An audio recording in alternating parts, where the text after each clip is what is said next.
یہ سارے خاندان نظام کو بچاؤ.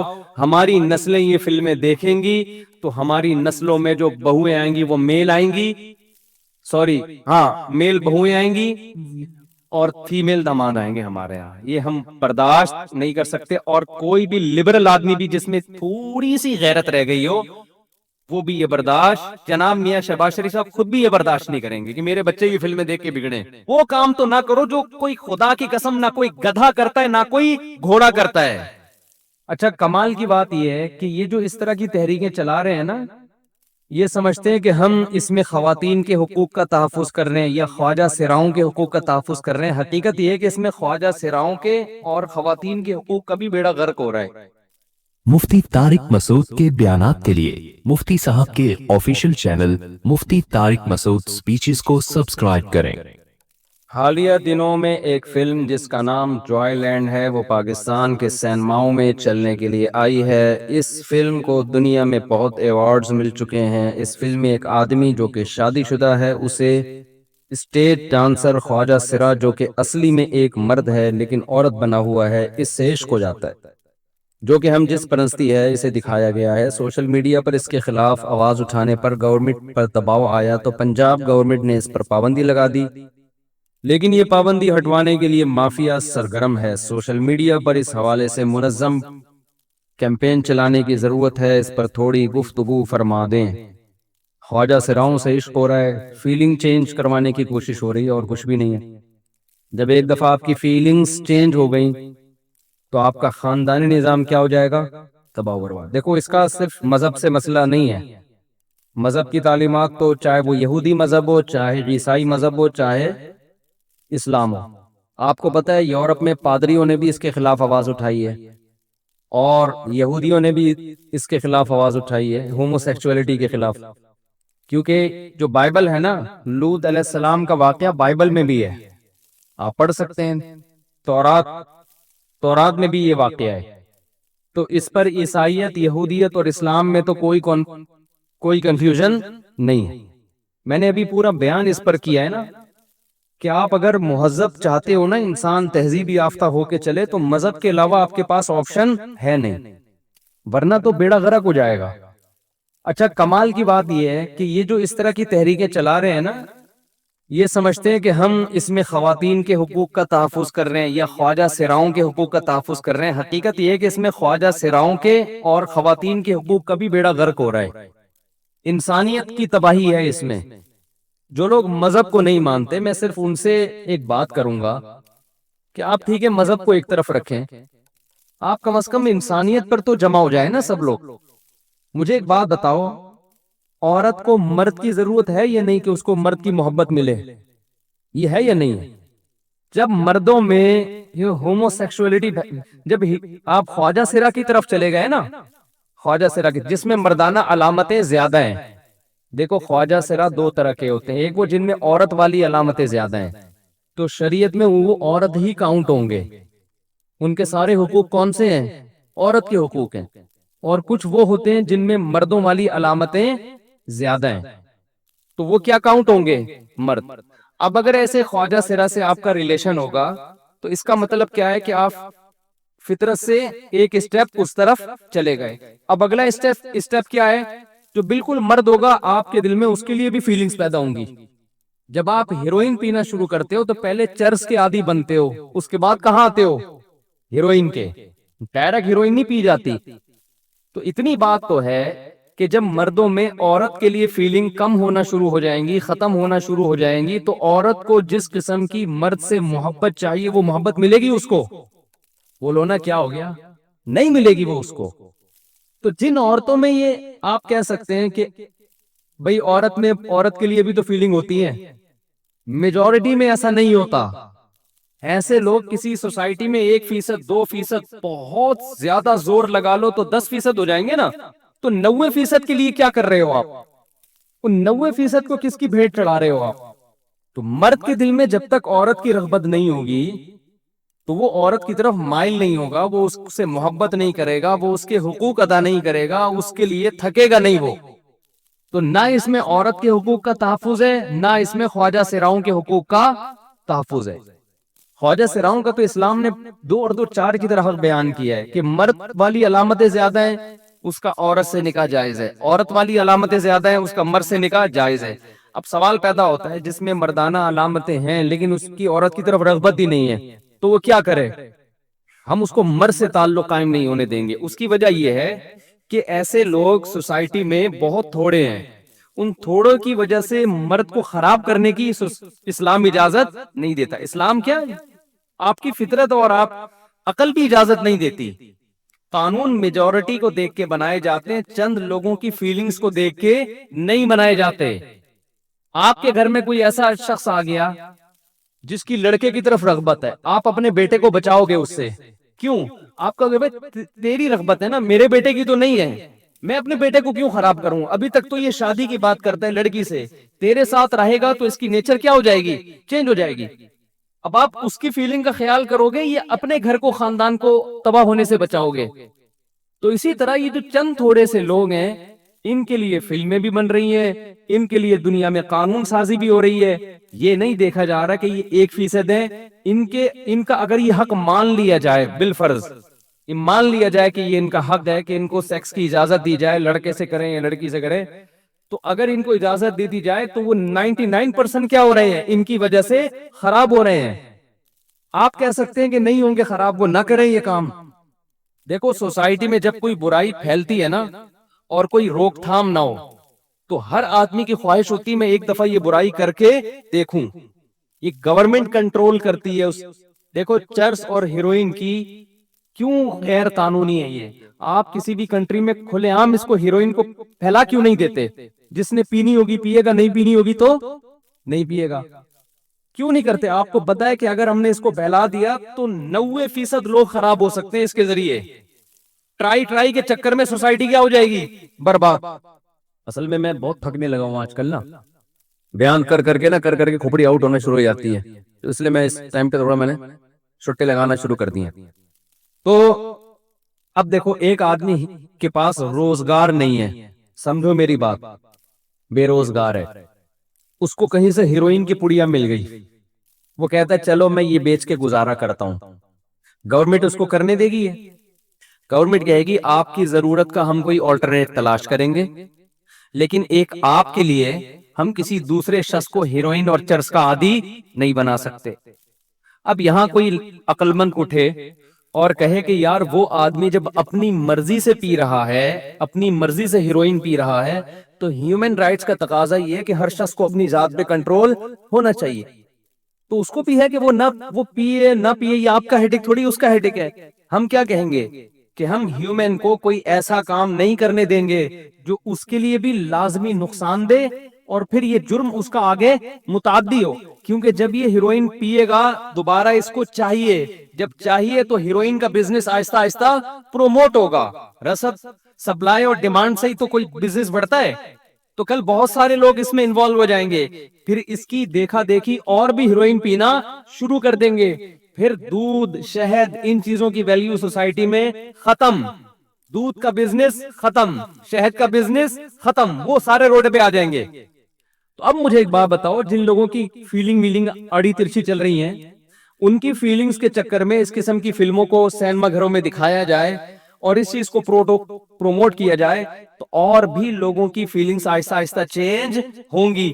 اس کا نقصان یہ ہوگا کہ جس عورت کو مرد چاہیے تھا تو مرد پہلے ہی مارکیٹ میں جو نکاح کر کے زندگی گزارتے وہ شارٹ ہو رہے ہیں، مرد مارکیٹ سے اور زیادہ شارٹ ہو جائیں گے۔ اس کا نقصان کس کو ہوگا؟ عورت کو ہوگا۔ آپ کہہ سکتے ہیں عورتیں بھی ایسی ہو جائیں گی نا تھوڑے دنوں میں، تو ان کو مردوں کی رغبت ہی نہیں رہے گی۔ فرض کر لو کہ سارے ایسے ہو گئے تو اگلی نسل کو نقصان ہوگا، کیونکہ مرد اور مرد کے کانٹیکٹ سے، عورت اور عورت کے کانٹیکٹ سے نسل کبھی بھی نہیں بڑھتی۔ تو اس زمین کو چلانے کے لیے جو افرادی قوت چاہیے، وہ افرادی قوت آہستہ آہستہ کیا ہو جائے گی؟ ختم ہو جائے گی۔ یونائٹڈ نیشن پہلے ہی کہہ رہی ہے کہ بچوں کا گروتھ ریشو خطرناک حد تک گر گیا ہے۔ مستقبل میں جتنے گروتھ ریشو ہمیں چاہیے نا ایک ترقی کے لیے، ایک اسٹیبل لائف گزارنے کے لیے، وہ گروتھ ریشو ابھی انسانوں کا ہے نہیں۔ تو پوری انسانیت آہستہ آہستہ آپ بھیٹ چڑھا رہے ہیں چند لوگوں کے مفاد کی خاطر. اور یہ جو ہمارا لبرل طبقہ متاثر ہے نا گوروں سے کہ وہ ایوارڈ دے رہے ہیں, وہ اس کو پروموٹ کر رہے ہیں, میرے بھائی ان ملکوں میں اس کی مخالفت ہم سے بھی زیادہ ہے. آپ ذرا ان کی ہسٹری جا کے دیکھیں, سارے گورے اس پہ متفق نہیں ہیں. وہ خود اس پہ لعنت بھیج رہے ہیں کہ کیا کر رہے ہو ہماری سوسائٹی کے ساتھ یار تم. یہاں مدعی سست اور گواہ چست. وہ قانون جو بہت سے ملکوں میں ابھی تک بین ہے, پاس نہیں ہوئے, ہمارے کنٹری میں پاس ہو رہے ہیں, حالانکہ وہ غیر مسلم ریاستیں ہیں. تو ایسا نہیں ہے کہ سارے انگریز اور ساری دنیا کے جو لبرل قومیں اس پر متحد ہو گئی ہیں. آج بھی زیادہ تر لوگ اس کے خلاف ہیں, لیکن چند لوگ ہیں, وہ ایک مافیا ہے. یہ ایوارڈ وغیرہ دلوانے سے متاثر نہ ہو, یہ ایوارڈ بھی سب کچھ ہو جاتا ہے. جب آپ کوئی کام کرنا چاہتے ہیں نا, رشوتیں دے کے اور بہت سارے طریقوں سے بہت کچھ ہو جاتا ہے. تو اس لیے آپ اسلام پہ رحم نہیں کرتے, اپنے کلچر پہ رحم نہیں کرتے, آپ انسانیت پہ تو رحم کرو. میں یہ عرض کرنا چاہتا ہوں کہ یہ ایک ایسی گندگی ہے کہ ماں باپ کی جب بیٹا, چاہے کوئی کتنا لبرل ہونا, اس کا جب بیٹا اس میں انوالو ہوگا نا, وہ خون کے آنسو روئے گا کہ ہو کیا رہا ہے. جس نے اس فلم کو بنایا, جو پروڈیوسر ہے, اگر اس کی کوئی اولاد ہے, جب اس کے بیٹے کے پیچھے لڑکے بھاگیں گے نا, تو میں اس سے پوچھوں گا کہ بتا صحیح ہو رہا ہے کہ غلط ہو رہا ہے. ذرہ برابر بھی غیرت ہوگی نا, وہ کہے گا یار یہ بہت غلط ہو رہا ہے. ذرا اگر بالکل ہی غیرت ختم ہو جائے پھر تو کچھ بھی کر لو. تو میرے بھائی ہم ان لوگوں کو بچانا چاہتے ہیں جن کے خاندان ہیں, جن کے خاندان ہی نہیں, ہو سکتا ہے فلم کا پروڈیوسر کا کوئی بیوی بچہ ہی نہ ہو, تو اکیلا ہے میرے بھائی, تو جیسے مرضی زندگی گزار لے. لیکن جو فیملی کی شکل میں رہنا چاہتے ہیں, جو ایک نیچرل لائف ہے, جس کی بیوی ہیں, جس کے بچے ہیں, تو ان کے بہو آئیں گے, داماد آئیں گے, میل بہو لے کر آؤ گے کیا تم؟ ابے ان فلموں کو پروموٹ کرنے سے کیا ہوگا؟ کل آپ کا بیٹا کہے گا ابا میں نے شادی کرنی ہے وسیم سے, تو آپ کی بہو کون ہوگی؟ وسیم. داماد جو ہے وہ آپ کی کوئی اچھا سا لڑکیوں کا نام بتاؤ, فوزیہ ہوگی داماد. آپ کی بیٹی نے شادی کی کس سے؟ یار جو کام گدے گھوڑے نہیں کرتے. میں لبرل لوگوں سے کہتا ہوں یار اسلام کو نہیں مانتے, نہ مانو, اللہ تم سے پوچھ لے گا قیامت کے دن. تم وہ کام تو نہ کرو جو کوئی خدا کی قسم نہ کوئی گدھا کرتا ہے, نہ کوئی گھوڑا کرتا ہے. گدھا بھی گدھی کی طرف مائل ہوتا ہے, گدھی بھی گدھے کی طرف مائل ہوتی ہے. کبھی کسی گدھے کو ہم نے نہیں دیکھا کہ وہ گدھے کا ڈانس دیکھ کے انجوائے کر رہا ہو اور اس میں فیلنگ پیدا ہو رہی ہو. ڈانس کا انجوائمنٹ ایک الگ ہوتی ہے, لیکن وہ والی فیلنگ جس کے لیے فلم بنائی گئی ہے. تو جو کام کتے گدھے گھوڑے نہیں کر رہے یار, تم فلموں کے ذریعے ہماری سوسائٹی میں پروموٹ کر رہے ہو. اور میں جناب وزیر اعظم شہباز شریف سے انتہائی احترام کے ساتھ کہوں گا, دیکھو خدا کے لیے کوئی ایسا کام نہ کرنا کہ آپ کی بخشش کے تمام راستے قیامت کے دن بند ہو جائیں. ہماری مستقبل کی قوم آپ کو کل گالیاں دے. ابھی تو کچھ گالیاں دے رہے ہیں تو کچھ تعریفیں بھی کر رہے ہیں. بحث ہوتی ہے نا, شہباز شریف ایسا ہے, دوسرے کہتے ہیں نہیں بھی ایسا نہیں, ایسا ہے. میں بھی سعودی عرب گیا, مسلم لیگ کے لوگ مجھ سے ملے, میں نے کہا جناب نواز شریف نے یہ کیا, انہوں نے کہا یہ نہیں کیا بلکہ یوں, نواز شریف نے تو یہ, میں کچھ خامیاں بیان کر رہا تھا, انہوں نے کہا نہیں بھی یہ خامیاں نہیں یہ خوبیاں ہیں. تو ابھی ڈیبیٹ ہو سکتی ہے, کچھ ہماری رائے چینج ہوتی ہے, کچھ ہم سامنے والے کی رائے چینج کروا دیتے ہیں, دو رائے ہو سکتی ہے. قبر میں اللہ آپ سے پوچھے گا کہ عمران خان اچھا تھا کہ نواز شریف اچھا تھا, آپ بولو گے میری رائے میں یہ اچھا تھا لیکن کنفرم نہیں ہے, ٹھیک ہے نا, میرا خیال ہے یہ. اللہ کہے گا چلو بھائی خیال ہی ہے نا, کوئی عقیدہ تھوڑی ہے. آپ کہتے ہیں کہ میری نظر میں نواز شریف اچھا تھا, تو اللہ کہے گا کیوں اچھا تھا, آپ کہو گے بھائی کنفرم نہیں ہے, اللہ میرے تجزیہ یہ تھا, تو اللہ بھی کہے گا ٹھیک ہے یار یہ کوئی عقیدے کی بات تو ہے نہیں. لیکن شہباز شریف صاحب اگر آپ نے یہ فلم کو اجازت دے دی اور اس چیز کو ہماری سوسائٹی میں پروموٹ کیا, پھر قبر میں اگر ہم سے سوال ہوگا نا شہباز شریف کیسا تھا, اگر میں نے کہہ دیا نا اچھا تھا, تو جتنے چترول آپ کے لگ رہے ہوں گے نا اتنے ہی میرے بھی. اللہ کہیں گے اس فلم کو جس نے پروموٹ کیا یار, جس نے اجازت دی, وہ کیسے اچھا ہو سکتا ہے یار. آپ ہمارے لیے کوئی تو راستہ چھوڑے نا کہ ہم کسی درجے میں حکومت کے اچھے کاموں کی تعریف کر سکیں. یہ تو سوال ہی پیدا نہیں ہوتا اس قسم کی گندگی کو ہم اپنی سوسائٹی میں پروموٹ کریں. دیکھو گورا بھی جب ہمارے فیملی سسٹم کو دیکھ کے جائے گا نا, خدا کی قسم وہ خوش ہوگا, وہ کہے گا تمہارے پاس کچھ بھی نہیں ہے لیکن خاندانی نظام تمہارا خدا کی قسم ہم سے بہتر ہے. ایک ہی تو اچھی چیز رہ گئی ہمارے پاس. کیا ہمارے ان گٹروں کو دیکھ کے گورا متاثر ہوگا؟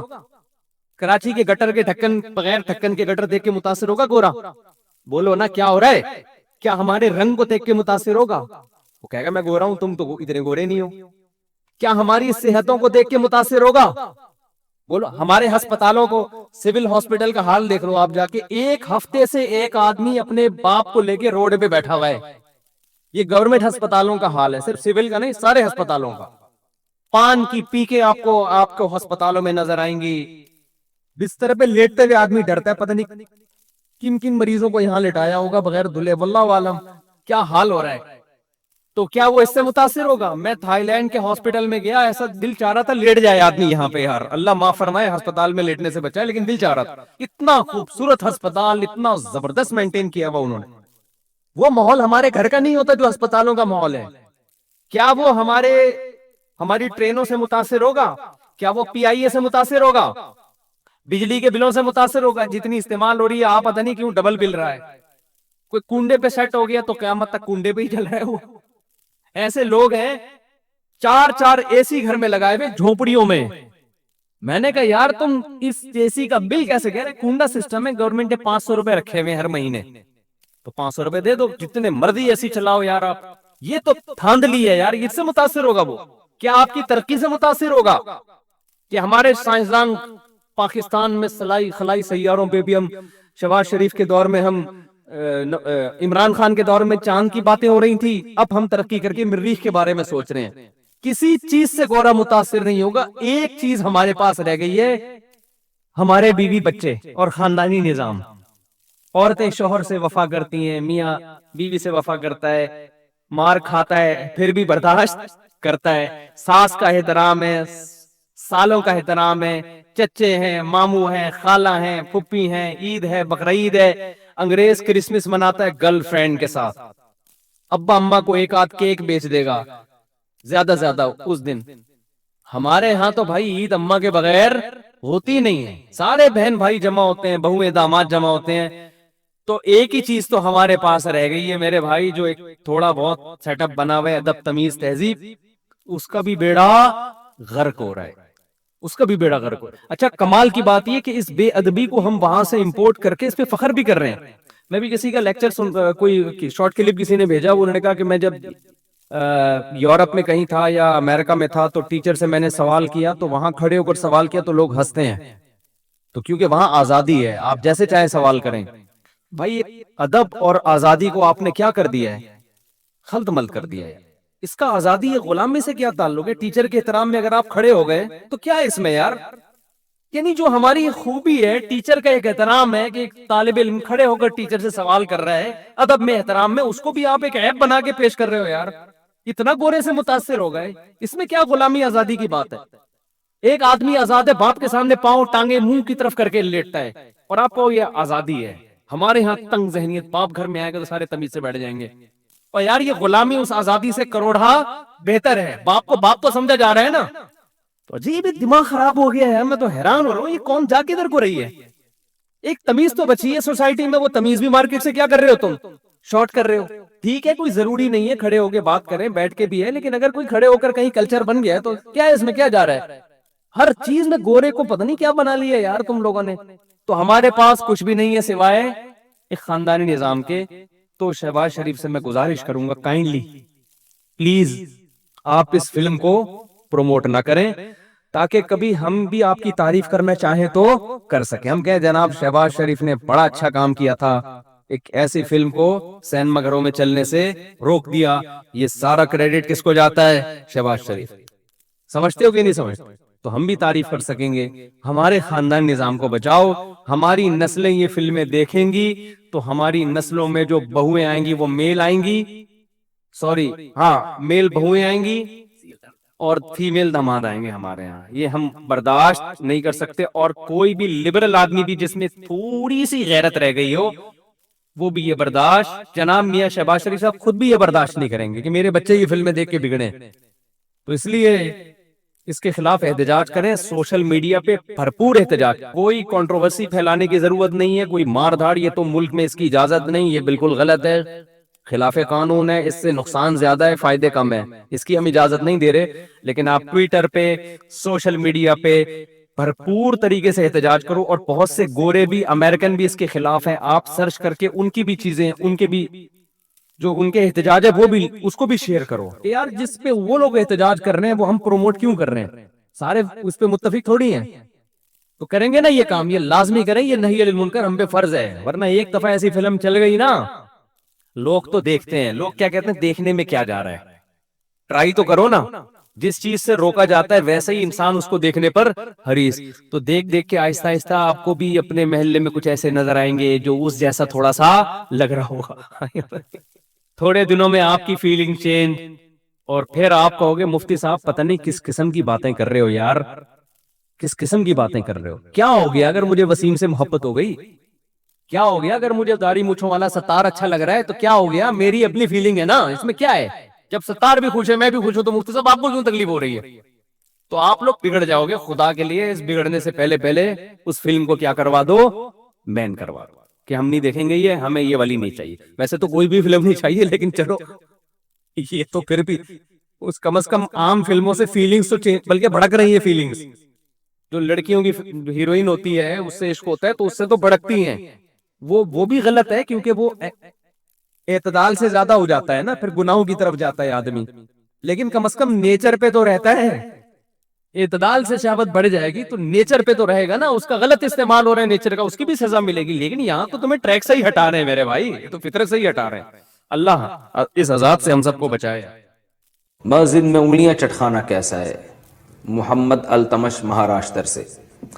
انگلیاں چٹخانا جو ہے نا ایک معیوب حرکت ہے, اس سے یہ جوڑ ووڑ بھی خراب ہو جاتے ہیں, پھسل جاتے ہیں, اور یہ ایک نشے کی طرح ہے, ہر وقت یوں کرتا رہتا ہے انسان. تو ایسے ہر وہ کام جس کا نہ دنیا میں کوئی فائدہ نہ آخرت میں کوئی فائدہ, آپ صلی اللہ علیہ وسلم نے اس کو پسند نہیں کیا. صحیح حدیث ہے, آپ صلی اللہ علیہ وسلم نے فرمایا من حسن اسلام المرء ترکہ ما لا یعنی, انسان کے اسلام کی اچھائی میں یہ بات داخل ہے کہ وہ لا یعنی چیزوں کو چھوڑ دے, بیکار کاموں کو چھوڑ دے. تو مسجد میں بیکار کام کی برائی اور بڑھ جاتی ہے, تو اس لیے مسجد میں بیٹھ کے یوں کرنا, میں یہ نہیں کہہ رہا حرام اور ناجائز ہے, لیکن اور زیادہ ناپسندیدہ ہے, اس عمل سے بچنا چاہیے. دیکھو ایک چیز کا خوب خیال کرو, اپنے آپ کو ہمیں عملی زندگی سے جوڑنا پڑے گا. یہ تو آج اجتماعی دعا ہوئی, حقیقت بتاؤں مجھ سے اجتماعی دعا نہیں مانگی جاتی. اللہ کا بڑا فضل ہے, مجھے عادت ہے کبھی کبھار, میں نہیں کہہ رہا کہ کوئی بہت نیک ہوں, جب بھی کچھ توفیق ٹوٹی پھوٹی ملتی ہے دعا مانگنے کا لطف تنہائی میں آتا ہے. یہ تو اس لیے تاکہ لوگوں کو تھوڑا سا دعا مانگنے کا سلیقہ آ جائے, تھوڑا سا اللہ کے سامنے گڑ گڑانے کا ذوق پیدا ہو جائے. لیکن ہمارے ہاں جیسے ایسے لوگ آپ کو ملیں گے جو سال میں ایک دفعہ نہاتے ہیں عید کے دن, وہ بھی کوئی مشورہ دیتا ہے ان کو. تو ایسے لوگ بھی ہول سیل کے حساب سے موجود ہیں جو سال میں ایک دفعہ دعا کرتے ہیں, اور وہ اس لیے دعا میں آتے ہیں کہ چلو کبھی زندگی میں توفیق نہیں ملی تو آج ختم قرآن ہے, دعا میں شریک ہو جاؤ. غنیمت ہے, یہ نہ ہونے سے یہ بھی بہتر ہے. لیکن حقیقت یہ ہے کہ جس کو تنہائیوں میں اللہ کے سامنے مانگنے کی عادت کا چسکا لگ گیا اس کی زندگی بن جاتی ہے. ہر ایک کا اپنا طرزیہ ہوتا ہے نا, بزرگوں کے ارشادات بھی ہوتے ہیں, فلاں بزرگ نے یہ فرمایا, فلاں نے یہ فرمایا, فلاں نے یہ ہوتا ہے نا, ان کے اپنے ذوق ہوتے ہیں. میں بزرگ تو نہیں ہوں لیکن آج کل فرما بہت کچھ رہا ہوں. تو اگر آپ کہہ سکتے ہیں جی میں نے یہ فرمایا, فرمانے پر گورنمنٹ کی طرف سے کوئی پابندی نہیں ہے, اور تجربے انسان شیئر کر سکتا ہے, اس پہ بھی کوئی پابندی نہیں ہے. یہ میں اس لیے کہہ رہا ہوں کہ یہ نہ سمجھے کہ مفتی صاحب بہت بڑے آج کل بزرگ بنے ہوئے ہیں اور آج کل فرمانا بھی شروع کر دیا انہوں نے. فرمودات ہوتے ہیں نا بزرگوں کے. ایک بات خوب اچھی طرح سمجھ لیں کہ دعا سے زیادہ مشکل عبادت میرے علم میں کوئی نہیں ہے. دنیا کا سب سے مشکل کام کیا ہے؟ دعا مانگ. اور دعا سے بڑی عبادت بھی کوئی, بولو نا بھائی, نہیں ہے. مشکل بھی اور سب سے بڑی. بڑی کا مطلب کیا ہے؟ اللہ کا قرب, اللہ سے تعلق, اللہ سے محبت, اللہ اور بندے کا لنک جتنا دعا کے ذریعے بنتا ہے, میرا اپنا تجربہ یہ ہے کہ اتنا کسی اور عبادت سے نہیں, حتیٰ کہ روزے, زکوٰۃ, نماز سے بھی نہیں بنتا. میرا تجربہ ہے, غلط بھی ہو سکتا ہے. ابھی میں نے ارشاد فرمانا بولا تھا نا, ارشاد فرمایا پر تو آپ تھکے ہوئے بھی ہیں, تھوڑا سا چٹکلے بھی سنا دیتا ہوں. فرمایا پہ بہت دفعہ ایک لطیفہ سنا چکا ہوں, نئے نئے لوگ آ جاتے ہیں. ہمارے ایک دوست تبلیغی جماعت میں گئے, کوئی دیہاتی بھی ان کے ساتھ تھے. جب انہوں نے بیان شروع کیا کسی گاؤں میں, تو بیان میں کہنے لگے فرمایا جو آدمی نماز نہیں پڑھتا وہ ایسے ہے جیسے زنا کرنے والا. فرمایا جو آدمی نماز نہیں پڑھتا وہ ایسے جیسے قتل کرنے والا. فرمایا ایسے فرمایا کیا کہہ کے حدیثیں آ رہی ہیں. یہ صاحب کہتے ہیں میں نے سوچا کہ یار یہ حدیثیں آج میں پہلی مرتبہ سن رہا ہوں. فرمایا ہم نے تو کبھی نہیں سنا کہ نبی نے ایسے فرمایا. کہہ رہے میں نے بیان کے بعد اس کو پکڑ لیا کہ یار آج تو نے اتنا کچھ کہا کہ فرمایا. ہم جب کہتے ہیں فرمایا تو مراد نبی نے فرمایا نا. تو یار یہ جو اتنی ساری حدیثیں تو سنا رہا ہے کہ جو نماز نہیں پڑھتا ایسے جیسے قتل کیا, جو نماز نہیں پڑھتا ایسے جیسے زنا کیا, تو کس نے یہ فرمایا؟ کہہ رہے ہم نے فرمایا. کیا کہہ رہے؟ ہم نے فرمایا. ہم نے کہا بھائی یہ تیرے فرمودات کے لیے لوگ یہاں نہیں بیٹھ, کچھ بھی فرما دے تو. لیکن جیسے اس نے کچھ بھی فرما دیا, گورنمنٹ کی طرف سے فرمانے پر پابندی نہیں ہے, لیکن اس نے تو ویسے ہی فرما دیا نا. لیکن میں جو کچھ فرما رہا ہوں اس کے پیچھے ایک تجربہ ہے, ایک لاجک ہے, ایک دلیل ہے, ایسے ہی ہوائی بات نہیں ہے. سب سے زیادہ انسان کو اللہ کے قریب کرنے والی عبادت دعا. سب سے مشکل عبادت بھی کون سی ہے؟ بولو, دعا. آپ کہیں گے یار یہ کہاں سے مشکل ہو, روزہ کتنا مشکل ہے, صبح سحری میں اٹھو, سارا دن جو ہے وہ نہ کھاؤ نہ پیو. بہت سے لوگ کہتے ہیں روزے میں اللہ صرف ایک گھونٹ چائے کی اجازت دے دیتا نا. صبح جب سحری کے بعد فجر پڑھ کے 1 گھنٹہ سو کے جب اٹھتے ہیں تو ایسا لگتا ہے جیسے قبر سے کسی مردے کو اکھاڑا جا رہا ہے. عجیب سی حالت ہوتی ہے نا اس وقت. اسی طرح آفس میں پہنچ جاتے ہیں, پھر اگر ایک آدھ گھونٹ چائے پینے کی اجازت ہوتی کیسے فریش ہو جاتے, لیکن اللہ نے اجازت نہیں دی. تو آپ کہہ سکتے ہیں اتنی مشکل عبادت روزہ, مفتی صاحب کہہ رہے ہیں نہیں دعا مانگنا اس سے بھی زیادہ مشکل. نماز کتنی مشکل عبادت, لیکن مولانا صاحب کہہ رہے ہیں یہ فرمایا بھی وہی فرمایا ہے جو اس نے فرمایا تھا. یہ کیا ہو رہا ہے بھائی؟ اس کو دنیا میں سب سے مشکل بات پتہ ہے کیا ہے؟ الفلاحیہ کا اسپیکر ٹھیک ہو جائے. حقیقت یہ کبھی ٹھیک, دیکھو اسٹائل دیکھو, ادھر بھی ڈالا ہوا ہے, ادھر بھی رکھا ہوا ہے, ادھر ایک اور لگا ہوا ہے, پھر بھی بیچارے لگے رہتے ہیں. یہ کہتے ہیں جنات ہیں. تو آپ کہہ سکتے ہیں بھائی کیسے مشکل ہے. اصل میں دعا, اور ایک اور اشکال ہوگا, آپ کہتے ہیں لوگ تو بہت دعائیں مانگتے رہتے ہیں. کتنی دعائیں مانگتے ہیں نا, صبح و شام دعائیں مارکیٹ میں چل رہی ہیں ہول سیل کے حساب سے. اصل میں وہ دعائیں پڑھی جا رہی ہیں, مانگی بولو. دعا پڑھنا بہت آسان. یونس علیہ السلام نے مچھلی کے پیٹ میں لا الہ الا انت سبحانک انی کنت من الظالمین کہہ کے دعا پڑھی نہیں تھی, یہ دعا مانگی تھی. اور ہم کیا کر رہے ہوتے ہیں؟ پڑھ رہے ہوتے. جتنے مرد یہاں بیٹھے ہیں, جتنی خواتین بیان سن رہی ہیں اوپر, ان سے گزارش ہے کہ اپنے معمولات میں دعا کا اضافہ کریں اور اللہ سے دعا مانگنے کا معمول بنائیں. دعا مشکل کیوں ہے یہ میں بتانا چاہ رہا تھا. باقی جتنی عبادتیں ہیں ان میں کتنی ٹینشن ہوتی ہے, وضو کرو پھر چل کے آؤ, صبح سحری میں اٹھو, روزہ رکھو. دعا میں تو کچھ بھی نہیں ہے, یوں کرو اور پڑھنا شروع کر دو. اصل میں دعا نام ہے دل کے لگنے کا, جذبے کے ساتھ مانگنے کا.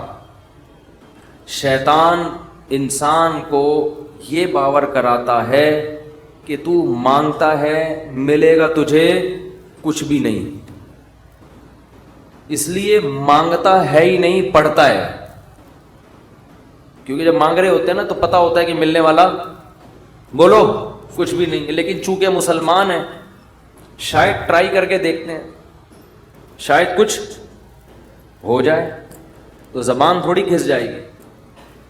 اس جذبے سے جب دعا مانگی جاتی ہے تو وہ دعا دعا نہیں کہلاتی. دعا کا مطلب یہ ہوتا ہے کہ میں نے جس کے دربار میں ہاتھ پھیلائے ہیں وہ بڑا جواد اور کریم ہے. اور نبی نے فرمایا اللہ کو اس بات سے شرم اور حیا آتی ہے کہ کوئی اس کے سامنے ہاتھ اٹھائے اور اللہ ان ہاتھوں کو خالی واپس کر دے. جیسے علاقے کا سیٹھ ہو، سخی بھی ہو، کوئی بھکاری اس کے پاس آئے اور وہ سیٹھ اسے دھکے دے کے نکال دے تو اسے شرم آئے گی اگر وہ غیرت مند ہوگا. تو اللہ سے زیادہ غیرت مند دنیا میں کوئی بھی نہیں ہے. تو جن کو یہ احساس ہو جاتا ہے نا کہ جو ہم مانگ رہے ہیں وہ مل رہا ہے، تو آپ سوچو ایک بادشاہ نے آپ کو آفر دے دی کہ یار جو 1 گھنٹے میں جتنا مانگنا ہے مانگ لو، میں سب دے دوں گا. تو آپ سارے کام کاج کو چھوڑ کر کس کو فوکس کرو گے؟ بولو. جب تک آپ تھک کے چور نہیں ہو جاؤ گے آپ رٹا لگا کے رکھو گے، مانگتے ہی رہو گے، مانگتے ہی رہو گے. آپ کو پتہ ہے سب مل رہا ہے. دوبارہ مثال دیتا ہوں. وزیر اعظم آ گئے بھی آپ کے پاس، آپ کے گھر پہ عیادت کے لیے، کورونا میں کوئی کیس چل رہا تھا. ایک مثال دے رہا ہوں، ایسا ہوتا نہیں ہے لیکن فرض ونس اپون اے ٹائم. اور اس نے آپ بلکہ بلینک چیک دے دیا آپ کو، کسی IMF نے بلینک چیک دے دیا، جتنے پیسے بولو گے مل جائیں گے. ایسا ہوتا نہیں ہے. مثال دینے پر گورنمنٹ کی طرف سے کوئی پابندی نہیں ہے. تو آپ اس چیک پہ کیا لکھو گے؟ بولو. 5 روپے، 10 روپے، 20 روپے، 30 روپے. وہ کہے کہ ایک ہی دفعہ بھرنے کی اجازت ہے، دوبارہ آپشن. آپ پتہ کیا کرو گے؟ جو اس میں ہند سے جہاں لکھے جاتے ہیں نا 9 سے شروع کرو گے، وہ بھی چھوٹا سا 9 لکھو گے تاکہ جتنے 9 اس میں گھسیڑے جا سکتے ہیں میں گھسیڑ دوں. ایسا ہی ہوگا نا، چھوٹا سا 9 تاکہ بینک والا چشمہ لگا کے دیکھے. 9 9 9 9 9 9 9 9 یعنی 9 ارب 9 کھرب 99 ارب 99 کروڑ 99 لاکھ 99,999. صحیح ہے. کیا خیال ہے؟ نہیں آ رہی بات؟ میرا خیال ہے سمجھ. 9 کھرب سے بھی زیادہ اگر کوئی ہنسا ہوگا نا وہ بھی گھسڑ دو گے اس کو. 9 کھرب سے اوپر کیا ہوتا ہے؟ 99 کھرب. 9 کھرب نہیں، سوری غلطی ہوگی، یہ پورے 10 کھرب کا نقصان ہو رہا ہے بھائی. 99 کھرب 99 ارب 99 کروڑ 99 لاکھ 99,999 کا چیک بنا کے دو گے کہ نہیں دو گے؟ بشرطے کہ یقین ہو کہ یہ میں خواب نہیں دیکھ رہا ہوں. ورنہ بعض دفعہ آدمی کی آنکھ بھی کھل جاتی ہے ایسے موقع پہ. وہ ایک آدمی کی لاٹری نکلی نا اسی 99 کھرب روپے کی، یہ بہت 5 ارب کی لاٹری نکل آئی. تو جنہوں کی جو کمپنی تھی، جو بھی لاٹری جنہوں نے دی، انہوں نے کہا کہ یار کسی ماہر نفسیات کو بھیجنا چاہیے جو اس کو بتائے کہ تمہاری 5 ارب روپے کی لاٹری نکلی ہے، کیونکہ ایک دم سے بتا دیا تو خوشی سے مر بھی سکتا ہے یہ. تو آرام آرام سے جا کے کوئی نفسیاتی ڈاکٹر اس کی نفسیات کو سمجھتے ہوئے اس کو بتائے گا. نفسیاتی ڈاکٹر کو بھیج دیا. نفسیاتی ڈاکٹر نے جا کے نا اس کو پہلے سمجھایا کہ دیکھ فرض کر لے تیری 1 لاکھ کی لاٹری نکل آئی تو کیا ہوگا؟ اس نے کہا خوش ہوں گا میں. 1 لاکھ پہ اس نے کہا چلو نہیں مرے گا، ٹھیک ہے نا، اب لاکھ سے تھوڑا سا اوپر ہو. اچھا فرض کر 20 لاکھ کی لاٹری نکلے. اس نے کہا یہ کروں گا، دکانیں بناؤں گا، یہ کروں گا، ایک پلاٹ خرید لوں گا. اچھا ایسے 20 لاکھ سے اوپر آیا، 1 کروڑ تک پہنچا، 1.5 کروڑ تک، 2 کروڑ تک، 3 کروڑ تک. 3 کروڑ میں کیا کرے گا جی؟ اتنی دکانیں لے لوں گا، بحریہ ٹاؤن میں گھر لے لوں گا وغیرہ وغیرہ. ہوتے ہوتے 5 کروڑ جو اصل تھی نا 5 کروڑ تک آ گیا. اچھا یہ بتا 5 کروڑ کی لاٹری نکلی تو کیا کرے گا؟ اس نے کہا آدھی تجھے دے دوں گا. یہ سننا تھا ماہر نفسیات کا انتقال ہو گیا. ماہر نفسیات کا انتقال ہو گیا. وہ بیچارہ برداشت نہیں کر سکا یہ خوشی. تو یہ تو میں ایک مثال دے رہا ہوں. 99 کھرب 99 ارب 99 کروڑ 99 لاکھ 99,999 اشاریہ بھی لگا دے گا آگے 99999. لیکن چونکہ ایسا ہوتا نہیں ہے, IMF کبھی کسی کو ایسے بلینک چیک اس طرح سے نہیں دیتا نہیں ہے. اس لیے ہم یہ سب ہنسی مذاق کی باتیں سمجھی جاتی ہیں. لیکن اللہ کا معاملہ ایسا ہے کہ اللہ نے ہم سب کو بلینک چیک بولو دے دیا ہے. یہ بلینک چیک پکڑا دیا ہمارے ہاتھ میں. جو لکھنا ہے اس میں لکھ دو, میرے دربار میں پیش کر دو, میں دوں گا. جو مانگو گے بولو بھائی دوں گا. اب جس کو اس پر یقین ہے نا, اس کو جتنا وہ دعا کو فوکس کرتا ہے اتنا کسی اور عبادت کو فوکس نہیں. وہ باقی عبادت کرتا بھی اس لیے کہ عبادت کر کے دعا مانگوں گا تو زیادہ قبول ہوگی. عبادت میں دعائیں زیادہ قبول ہوتی ہیں نا. تو یہ شیطان نے دماغ میں یہ ڈال دیا ہے کہ اللہ سنتا ہے دعائیں مگر قبول نہیں کرتا. اور اللہ کہتا ہے میں کرتا ہوں قبول, لیکن جس طرح تو چاہ رہا ہے اس طرح نہیں کروں گا میں قبول.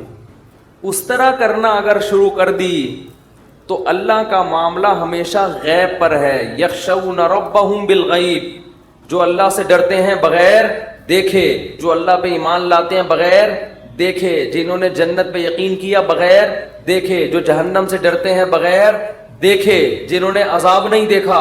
کیونکہ دیکھ لیں گے تو آزمائش ختم, پھر تو سارے نیک بن جائیں گے, سارے نیک. تو اللہ کہتے ہیں بھی مانگو نظر نہیں آئے گا. تو عقل مند لوگ گڑ گڑا کے اللہ سے مانگتے ہیں. اور یاد رکھو دعا میں تکبر کبھی مت کرو. تکبر نہیں کرو دعا میں. تکبر کیا ہے کہ اللہ کے سامنے روتے ہوئے شرم آ رہی ہے. یہ بہت بڑا تکبر ہے. دیکھو کسی دنیا دار سیٹھ کے سامنے انسان کو روتے ہوئے بھیک مانگتے ہوئے شرم آ جائے, یہ غیرت کا تقاضا ہے. لوگ کہتے ہیں نا اتنی سی حاجت پہ تو رو کیوں رہا ہے, کہتے ہیں نا لوگ. ارے آپ نے جا کے کسی سے لاکھ روپے قرضہ مانگا اور آنکھوں سے آنسو نکل گئے, تو ٹھیک ہے وہ ترس کھا کے آپ کو لاکھ روپے دے دے گا, مگر اس کی نظر میں آپ کی عزت بڑھے گی یا کم ہو جائے گی؟ کم ہو گیا. لاکھ کے پیچھے کیا کر رہا ہے؟ ابے یار ایک تو بولتے نہیں ہو نا, پھر مجھے تپ چڑھتی ہے. لاکھ کے پیچھے آنسو نکال رہا ہے. یہی کہے گا نا ابے میرے سامنے آ کے رویا تھا. ابے تو کل بعد میں تانا بھی دے گا. کل آپ جب گاڑیوں میں گھوم رہے ہوگے نا, یہ گاڑیوں سے یاد آیا ایک چھوٹی سی بات وضاحت کر کے میں آگے چلتا ہوں. میری بھی آج کل ویڈیو آ رہی ہیں, وہ ایک ریسنگ کار چلا رہے ہیں مفتی صاحب, اور ریوو میں جا کے اسٹائل سے بیٹھ رہے ہیں, 6 گارڈ ادھر 4 ادھر, ٹھاک ٹھاک چل رہا ہے. یہ ویڈیوز میں نہیں بناتا, نہ میرے چینل پہ اپلوڈ ہوتی ہیں, نہ مجھے یہ شو بازیاں پسند ہیں. یہ زہر لگتی ہیں مجھے یہ شو بازیاں. گاڑی چلانا کوئی برا کام نہیں ہے, چاہے اسپورٹ کار ہو, چاہے سوئمنگ ہو. چاہے سوئمنگ کا تو چلو میں نے خود بنا کے ڈالی تھی ویڈیو تاکہ لوگوں میں ایک شوق پیدا ہو سوئمنگ کا. گھڑ سواری بھی ہم نے خود اجازت دی. یہ جو گاڑیوں کی گاڈو واڈو کی آ رہی ہے نا, یہ لوگوں نے حرکتیں کی ہوئی ہیں, اس کا مجھ سے کوئی تعلق. ابھی ایک ویڈیو آئی ہے, میں جا رہا ہوں ایسے اسٹائل سے, ریوو میں جا رہے ہیں مفتی طارق مسعود, اور وہ پھر اس نے سلو موشن میں چلایا ہے, ایک دم میں اسپیڈ میں آ کے ایک دم سلو موشن میں ایسے گاڑی میں آ کے بیٹھے, پھر پیچھے گارڈ آ کے. تو دیکھو علماء کی عزت ان کے علم سے, ان کی دینی خدمتوں سے ہوتی ہے. یہ کلاشن کوفوں سے, ریوو اور لینڈ کروزر, یہ چھچور پنے لوگوں کا, یہ چھچور پنا ان چیزوں سے عزت حاصل کرنا. سمجھتے ہو کہ نہیں سمجھتے؟ ایک دیہاتی ہمارے پاس آیا, مجھے بڑا اچھا لگا. بعض گاوار دیہات کے لوگ ہوتے ہیں سیدھے سادے, بڑی اچھی باتیں کرتے ہیں. وہ ایک عالم کے پاس گیا, ان کے گارڈ تھے, جیسے ہی گیا تو گارڈ کھڑک کھڑک ایک دم جو ہے نا, وہ عالم اپنی ریوو میں آ کے بیٹھے اور بڑا پروٹوکول کے ساتھ. وہ گارڈ بھی شو مارنے کے لیے نا خام خام میں, وہ کیا ہوتا ہے یار, وہ تو گن کو لوڈ کر رہے ہیں نا شو مارنے کے لیے. تو یہ بیچارہ سیدھا وزیرستان کا تھا, یہ پٹھان تھا, مجھے کہنے لگا یار مفتی صاحب یہ تو شو بازیاں ہمارے ہاں اس سے بھی زیادہ ہیں, یہ علماء کو ان چیزوں کی کیا ضرورت ہے, جو آ رہا ہے تو ٹھک ٹھک کر کے نا وہ شو بازی, وہ ان کی شاید شو بازی کی نیت نہ ہو لیکن دیکھنے میں ایسے ہی لگ رہا تھا. کہہ رہے علماء کی جو ہم عزت کرتے ہیں ان کے علم, ان کے تقوی, ان کا اللہ سے تعلق, ان کی دینی خدمتوں کی بیس پہ, کہہ رہے یہ ہمارے گاؤں میں یہاں سے زیادہ ہیں. کہہ رہے ہمارے یہاں پوری ریپیٹر ہوتی ہے, مشین گنیں ہوتی ہیں. اس نے کہا بھائی یہ علماء کیا ٹھک ٹھک ٹھک لگا کے رکھی ہوئی ہے, کہہ رہے ہم لوگ علماء کی عزت علم کی وجہ سے کرتے ہیں, ورنہ یہ تو ہمارے ہاں ان سے زیادہ ہیں. حقیقت صحیح بات کی اس نے. یہ جو پروٹوکول اور بڑی بڑی گاڑیاں اور یہ گارڈ اور یہ سب چیزیں تو زرداری صاحب کے ہم سے زیادہ ہے بھائی یہ پروٹوکول تو, اور یہ جو دنیا دار لوگ ہوتے ہیں ان کے پاس یہ چیزیں زیادہ ہوتی ہیں. تو یہ چیزیں فخر کرنے کے قابل نہیں ہے, ضرورت کی چیزیں ہیں, ضرورت ہے تو رکھو, نہیں ہے تو نہیں رکھو, نعمتیں ہیں اللہ کی طرف سے, کوئی پابندی نہیں ہے.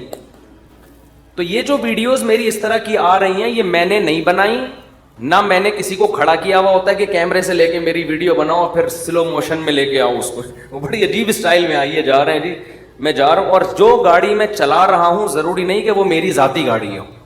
وہ اسپورٹ کار کا کہہ رہے ہیں مفتی صاحب نے اسپورٹ کاریں بھی رکھی ہوئی ہیں, رکھنا کوئی برا نہیں ہے. مفتی صاحب کو اگر اللہ نے پیسہ دیا ہے آپ اسپورٹ کار بھی رکھیں, آپ گھوڑا بھی رکھیں اپنے پاس, آپ ریوو بھی رکھیں, آپ لینڈ کروزر رکھیں, نہ اللہ کی طرف سے پابندی نہ گورنمنٹ کی طرف سے. لیکن میں ویسے ہی ایک بیان دے رہا ہوں کہ ضروری نہیں کہ جس گاڑی کی میں ڈرائیونگ سیٹ پہ بیٹھا ہوں تو وہ گاڑی کس کی ہو, مفتی صاحب کی ذاتی ہو. ضروری نہیں, امکان ہے کہ ہو بھی سکتی ہے, اور یہ بھی ہو سکتا ہے کہ نہ ہو. لیکن یہ جو ویڈیوز بن رہی ہیں کہ اسٹائل میں آ رہے ہیں اور پھر بیٹھ رہے ہیں, یہ مجھے بالکل پسند نہیں ہے. یہ اسٹائل یہ لوگ خود کر لیتے ہیں. اب لوگوں کو روکنا میرے بس میں نہیں ہے, کیونکہ جہاں بھی جا رہے ہیں ہر آدمی کے پاس میں کیمرہ ہوتا ہے, کس کو روکے آدمی, ایک پہ پابندی لگاؤ گے دوسرا, اور پھر لوگ اپنے چینلوں کو پروموٹ کرنے کے لیے یہ کام کر رہے ہوتے ہیں. جا رہے ہیں تو وہ پھر بھائی لوگ جب چینل پہ ڈالیں گے تو ان کے ویورز بڑھیں گے. تو میں یہ وضاحتی بیان دے رہا ہوں کہ میں صرف اس ویڈیو کا ذمہ دار ہوں جو میرے 3 چینل ہیں ان میں سے کسی پر اپلوڈ ہے. ایک میرا چینل مفتی طارق مسعود اسپیچز ہے, ایک آس مفتی طارق مسعود ہے, اور ایک چینل کا نام ہے, کیا نام ہے بھائی, طارق مسعود آفیشیل. یہ پتہ نہیں مفتی طارق مسعود آفیشیل ہے, صرف طارق مسعود آفیشیل ہے, یہ پرانا ہے. اور یا فیس بک پہ جو میرا آفیشیل پیج ہے. تو اس کے علاوہ کہیں بھی کچھ آ رہا ہے تو وہ یہ لوگ نہیں نہ سمجھے مولانا صاحب یہ بھی دھندے شروع کر دیے مولانا صاحب نے, اب یہ اسٹائل مارنا صحیح ہے نا شروع کر دیے ہیں کہ وہ یہ ہو رہا ہے. خیر جلدی سے ہم موضوع کی طرف آتے ہیں. تو کیا بات کر رہا تھا یار, جلدی سے دعا کی بات تو چل رہی تھی, لیکن ہاں تو دعا میں اللہ کے سامنے گڑ گڑاتے ہوئے عار محسوس نہ کیا کرو. ایک ٹیکنیکل فالٹ لوگوں میں دیکھتا ہوں میں, جب دعا مانگتے ہیں تو منہ پہ یوں کر لیتے ہیں, یوں کر چھپا دیتے ہیں منہ اپنا. پتہ نہیں لوگوں سے شرم آ رہی ہے آپ کو, کیا ہو رہا ہے. انسان کے سامنے آنسو بہانا بے عزتی کی بات ہے, استغنا کے خلاف. اپنی حاجت لوگوں کے سامنے بیان بولو نہ کی جائے. اگر آپ نے کر دی, آپ کسی کے سامنے رو دیے, اس کی نظر میں آپ کی عزت کیا ہو جائے گی, کم. مت رو, اپنے آنسو چھپاؤ لوگوں کے سامنے. ہمارے حضرت فرمایا کرتے تھے اپنی بیماریاں بھی چھپاؤ. کوئی بیماری ہے کس کے بیان کرو, بولو. لوگوں کا نہ گیت گاؤں میرے یہ مسئلہ, میرے یہ مسئلہ, میرے گردے میں مسئلہ, میرے پھیپڑے میں مسئلہ, میرے گلے. کسی کے سامنے بیٹھ جاؤ نا آج اپنے دکھ ایسے بیان کرے گا لپٹ کے رونے کا دل کرتا ہے اس سے, ایسے, حالانکہ فٹ فاٹ ہوگا. میرے ساتھ یہ مسئلہ, میرے ساتھ یہ مسئلہ, میرے ساتھ یہ مسئلہ. ابے بھائی تیرے ساتھ کوئی اچھا کام بھی قدرت نے کیا ہے. حضرت حکیم الامہ مولانا شرف علی تھانوی رحمہ اللہ تعالیٰ کو حضرت ڈاکٹر عبدالحی صاحب رحمہ اللہ نے خط لکھا, مسئلے لکھے نا, حضرت یہ مسئلہ, یہ مسئلہ, یہ ٹینشن, یہ پریشانی, یہ پریشانی, یہ پریشانی, یہ پریشانی, آپ دعا فرمائیں. تو انہوں نے لکھا افسوس ساری ناشکری کی باتیں لکھی ہیں, شکر کا ایک جملہ بھی بولو نہیں لکھا. پہلے شیخ اس طرح کے ہوتے تھے کہ آپ کے اندر جو فالٹ ہے نا اس کی اصلاح کرتے تھے. اب بھی ہوتے ہیں, بہت سے لوگ اچھے ہیں, لیکن بہت سے ڈرامے بازی بھی آ گئی ہے اس میں. آج ایک آدمی نے مجھے بتایا کہ اچھا بھلا ایک رشتہ ہو رہا تھا میرا, تو لڑکی کے ابا جو ہیں ان کے کوئی شیخ، ان کے کوئی بزرگ ہیں، ان لڑکی کے ابا نے بزرگ سے پوچھا کہ میری بیٹی کے لیے فلاں کا رشتہ آ جائے، بزرگ نے استخارہ نکال کے منع کر دیا. یہ بھی ایک مبالغہ ہے، غلو ہے. اپنے بچوں کی شادی میں اپنے شیخ سے پوچھنے کی آپ کو ضرورت. دیکھو شیخ پیر و مرشد کا مطلب کیا ہوتا ہے، وہ آپ کو اللہ اللہ سکھائے، آپ کو دین کی باتیں سکھائے، آپ اس سے شریعت سیکھو، اللہ سے تعلق سیکھو. شادی بھی اپنی مرضی سے کرو. آپ ہر چیز میں شیخ سے پوچھا جا رہا ہے. تو بھائی وہ آپ کے گھر کے حالات آپ سے زیادہ نہیں جانتا. باپ جتنا اچھا بیٹی کے لیے فیصلہ کر سکتا ہے، ماں جتنا اچھا فیصلہ کر سکتی ہے، پیر و مرشد نہیں کر سکتا. پتہ نہیں کیا بنا لیا لوگوں نے پیر و مرشد کو. اپنی شادی بھی پیر صاحب جہاں کہیں گے وہاں ہوں گی، بچے کی شادی بھی پیر صاحب. وہ بھائی پیر ہے یہ تمہارا باپ ہے، یہ خدا ہے. یہ پیر صاحب اللہ اللہ سیکھنے کے لیے، ان کو بولیں بس اللہ اللہ سکھائیں، ٹھیک ہے نا. اس کے علاوہ مجھ سے لوگ آ کے، بہت سے عقیدت مند لوگ ہیں مجھ سے آ کے پوچھ رہے ہوتے ہیں میری بچی کا یہ مسئلہ وہاں کر دوں. میں کہتا نہ میں آپ کی بچی کو جانتا ہوں، نہ میں اس کم وقت کو جانتا ہوں معذرت کے ساتھ جس سے آپ کی بچی کی شادی ہو. میں کہاں مشورہ دوں گا، خود فیصلہ کرو بھائی. تو اتنا زیادہ اپنے گھروں میں یہ جو پیر و مرشد ٹائپ کی چیزیں ہیں، جو اور ایک نمبر پیر ہوگا نا وہ یہی مشورہ دے گا، کہے گا بھائی اللہ اللہ سیکھو، مجھے کیا پتا کہ آپ نے کہاں شادی کرنی ہے کہاں نہیں کرنی ہے. تو آپ کا گھریلو معاملہ ہے. طلاقیں دے رہے ہیں پیر سے پوچھ کے. طلاقیں کس سے پوچھ کے دے رہے ہیں؟ پیر و مرشد سے پوچھ کے. تو کہاں سے کہاں بات چلی جاتی ہے. تو میں یہ عرض کر رہا تھا، دیکھو مخلوق کے سامنے رونا، رو لیتا ہے انسان، کبھی پریشان ہوتا ہے تو رو لیتا ہے. ہر ایک میں توکل برداشت ایک جیسی نہیں ہوتی، لیکن اللہ کو مخلوق کے سامنے رونا پسند بولو نہیں ہے. میری عادت ہے میں اپنے بھی کچھ معمولات کبھی کبھار بتا دیتا ہوں. کبھی اللہ نہ کرے کوئی بیماری آئے، اللہ نہ کرے، تو میں کبھی دعا کی درخواست بھی مسجد میں اعلان نہیں کرواتا. جیسے 8-10 سال پہلے مجھے ملیریا ہو گیا تھا، کافی رمضان میں ہوا، کافی بیمار. اور ملیریا بھی اپنی حماقتوں سے ہوا، احتیاط نہیں کی اور ہو گیا تو بھی ٹیسٹ نہیں کرایا. فنٹر گیری چل رہی تھی اس وقت، تھوڑی انسان ذرا اور ینگ ہوتا ہے تو فنٹر پنا اس میں زیادہ ہوتا ہے. ٹیسٹ کروا لیتا، ٹائم پہ علاج ہو جاتا تو مسئلہ نہیں بنتا. بخار ہوا، اتر رہا ہے، چڑھ رہا ہے بخار، فنٹر گیری میں ہی ہم زندگی گزار رہے ہیں. وہ بہت ہی خطرناک ہو گیا. یہاں مؤذن میں مارکیٹ سے شارٹ ہو گیا. 10-12 سال پرانی بات ہے. مارکیٹ سے جب بھی کوئی چیز شارٹ ہوتی ہے جو ہر وقت اویلیبل ہو تو لوگوں کو ٹینشن ہوتی ہے. مؤذن صاحب نے یہ اعلان کر دیا امام صاحب کی طبیعت بہت خراب ہے، تمام حضرات سے دعاؤں کی درخواست. میں نے مؤذن صاحب کی کھچائی کی.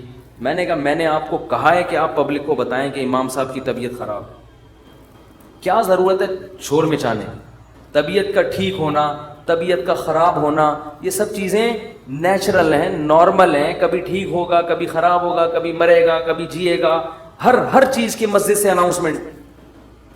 پھر لوگوں کے فون آنا شروع، سنا ہے آپ بیمار ہو گئے. وہ ایک درد سر بن جاتا ہے انسان کے لیے. صرف ان لوگوں کو انسان بتا دے، اپنے چند بزرگوں کو جن سے اسپیشلی دعا کی درخواست کی جا سکتی ہے. بھئی طبیعت خراب ہے، آپ سے کہہ رہا ہوں کہ آپ میرے لیے دعا کریں. شور مچانے کی، لوگوں میں پبلش کرنے کی اس کو کی ضرورت نہیں ہے. یہ اللہ کو پسند نہیں ہے یہ عادتیں. آج اب دیکھو آبادی بڑھ رہی ہے نا. میں ہر نماز میں کوئی پرچی آ رہی ہوتے میرے فلاں کا بیمار ہے ان کے لیے دعا کرا دیں، میرے چچا کی طبیعت خراب ہے ان کے لیے دعا کرا دیں، میرے فلاں کا انتقال ہو گیا ان کے لیے دعا کرا دیں. اس کا کیا ہوتا ہے، میرے دماغ میں ان کا نام رکھنا مشکل ہو جاتا ہے. نام رکھنا کیا ہو گیا، الحمدللہ اللہ کا گلے کا توخ، ایک توخ ختم ہو گیا. تو ایک دن ایسا ہوا، فجر کے بعد پرچی، ظہر کے بعد پرچی. اب میں پوری نماز میں بندے کا نام دماغ میں رکھا ہوا ہے کہ وسیم سجاد جو حلیم کی دیگ والے ہیں ان کی طبیعت سیٹنگ چل رہی، نماز کے بعد دعا کرانے کی. نہیں کرو پھر لوگ ناراض ہوتے ہیں، آپ کو بولا تھا ان کے لیے دعا کراؤ. یا تو پرچی وہاں لے جا کے رکھ دیں نا، زبانی میں اور ٹینشن. تو ایک دن ایسا ہی ہو گیا، مجھے پاس ایک ظہر میں ایک صاحب آئے کہ جی وہ فلاں کی طبیعت خراب ہے. میں نے کہا یار میں ہول سیل کے حساب سے دعا مانگ لوں گا، اے اللہ جس کی بھی طبیعت خراب ہے ٹھیک کر دے یا عافیت سے اٹھا لے. یہ تو نہیں میں نے کہا، خیر ٹھیک کر دے اس کو. اور جو دنیا سے جا چکے ہیں اللہ ان سب کی، یہ تو چلتا رہے گا بھائی، کوئی مرے گا کوئی جیے گا. امام کو کیا مرغا بنایا ہوا ہے، کیا بنایا ہوا ہے آپ لوگوں نے امام کو؟ پورے محلے کی رپورٹیں اس کو، ہر گھر میں وہ فلاں بیمار فلاں. میں نے کہا، انہوں نے کہا نہیں، اجتماعی دعا میں یہ ہوتا ہے اللہ ہو سکتا ہے کسی کی سن لے، اللہ ہو سکتا ہے کسی کی سن لے. شاید وہ ادھر کونے میں ایک بندہ بیٹھا ہوا اس کی ٹھا کر کے اوپر. میں نے کہا دیکھو دعا اس کی زیادہ قبول ہوتی ہے جو درد دل سے مانگتا ہے، اور درد دل سے آپ کے ریلیٹو مانگیں گے. کسی کو کیا پتا کہ سجاد حلیم والا کون ہے، وسیم کباڑ والا کون ہے، سلیم گولے گنڈے والا کون ہے، اور شریف پنچر والا کون ہے، کسی کو کیا پتا یار. جب اس طرح دعائیں مانگیں گے لوگ کہیں گے اللہ ہے وہ ٹھیک کر دے، تیری مرضی، نہیں بھی کر تو کوئی اتنی بڑی ٹینشن والی بات نہیں ہے. آپ اپنے خاص خاص محبت والے چاہنے والوں کو بتایا کرو. کوئی بزرگ ہیں جن سے تعلق ہے، یا امام سے خود کہہ دو کہ مفتی صاحب میرے فلاں کی طبیعت خراب ہے، آپ دعا کر دیں، کیونکہ آپ کو عقیدت ہے امام صاحب سے شاید ان کی دعا، تو انسان کھڑے کھڑے وہی دعا کر دے. یہ سنت ہے. صحابہ نبی کے پاس آ کے یہ نہیں کہتے تھے کہ مسجد نبوی میں فلاں کے لیے دعا کروا دیں. صحابہ یہ کہتے تھے یا رسول اللہ آپ میرے لیے یہ دعا کر دیں. نبی اسی وقت کھڑے کھڑے ان کے لیے دعا کرتے تھے، اور بہت دفعہ سامنے قبول بھی ہو جاتی تھی. نبی صلی اللہ علیہ وسلم نے ایک دفعہ ارشاد فرمایا کہ میری امت کے 70,000 لوگ بغیر حساب کتاب کے جنت میں داخل ہوں گے جو اللہ پہ بہت زیادہ توکل کرتے تھے. تو ایک صحابی کھڑے ہوئے حضرت عکاشہ مجمع میں، انہوں نے کہا یا رسول اللہ میرے لیے دعا کر دیں، میں بھی انہی میں سے ہوں. یہ نہیں کہا یا رسول اللہ میرے لیے 27ویں رات کو سب کے سامنے دعا کروا دیے گا، بس یا رسول اللہ آپ میرے لیے بھی دعا کر دیں. آپ نے فرمایا اے اللہ اللہم اجعل عکاشۃ منہم، اے اللہ عکاشہ کو بھی ان لوگوں میں شامل کر دے. جب حضرت عکاشہ کی دعا نبی نے مانگی صحابہ کو تو جوش پیدا ہو گیا. ایک اور صحابی کھڑے ہوئے، یا رسول اللہ میرے لیے بھی دعا کر دیں کہ اللہ مجھے بھی ان میں سے کر دے. آپ نے فرمایا سبقک بہا عکاشہ، عکاشہ سبقت لے گئے. کیا مطلب، حدیث کا مفہوم کیا ہے کہ اللہ نے یہ فضیلت اس کے لیے رکھی تھی جو اس فضیلت پہ بہت زیادہ حریص ہو، اور یہ حرص عکاشہ میں ہے کیونکہ انہوں نے کسی اور کے کھڑے ہونے کا انتظار نہیں. یہ بذریعہ وہی نبی کو پتا چلا نا کہ یہ اللہ اسی کے لیے قبول کرے گا جو پہلے نمبر پہ کھڑا ہو کے دعا مانگے گا، دوسروں کے لیے آپشن نہیں ہے. تو نبی سے تو ڈائریکٹ درخواستیں کی گئی ہیں. اس طرح علماء سے کہنا چاہیے کہ حضرت میرے فلاں کا مسئلہ ہے، یہ دعا کرا دیں، یہ کر دیں، یہ کر دیں آپ دعا، تو یہ ٹھیک ہے. لیکن اجتماعی پرچیاں دے دے کے دعائیں کبھی کبھار ٹھیک ہے، اس کا معمول بنانا ٹھیک نہیں ہے. اپنے غم کو کس کے سامنے بیان کریں؟ اللہ کے سامنے. اس کو پبلش کرنا آج فلاں کے ساتھ یہ مسئلہ مجھے اچھا نہیں لگتا، کبھی ذرا سی طبیعت خراب ہوئی، وہ ملیریا ہو گیا تھا تو یہاں پھر دعائیں شروع، مفتی صاحب بیمار، ابے بھائی اللہ کے سامنے بیان کرو، کیوں پبلک پھر تبلیغ ترس کھا رہی ہے. اچھا نہیں لگتا کہ کوئی آپ پہ آ کے ترس کھائے، بیچارہ کہے آپ. لوگ کہیں گے مفتی صاحب بیچارے، مجھے تو اچھا نہیں لگتا بھائی، مجھے آ کے کوئی کیا کہے، بولو بیچارہ. بھائی ہم تو بیچارے نہیں، ہم اللہ کے سامنے بیچارے ہیں، آپ کے سامنے فنٹر ہیں. ہم ایسے ہی رہو.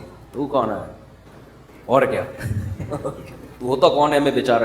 ایک شاعر کا شعر ہے بڑا زبردست، اللہ بچا کے رکھے، استغنا کے ساتھ ہی رکھے، لیکن لوگوں کے سامنے کمزوری ظاہر کرنا. ہمارے فرماتے کوئی دوا بھی کھاتے ہو نا لوگوں سے چھپ کے کھایا کرو.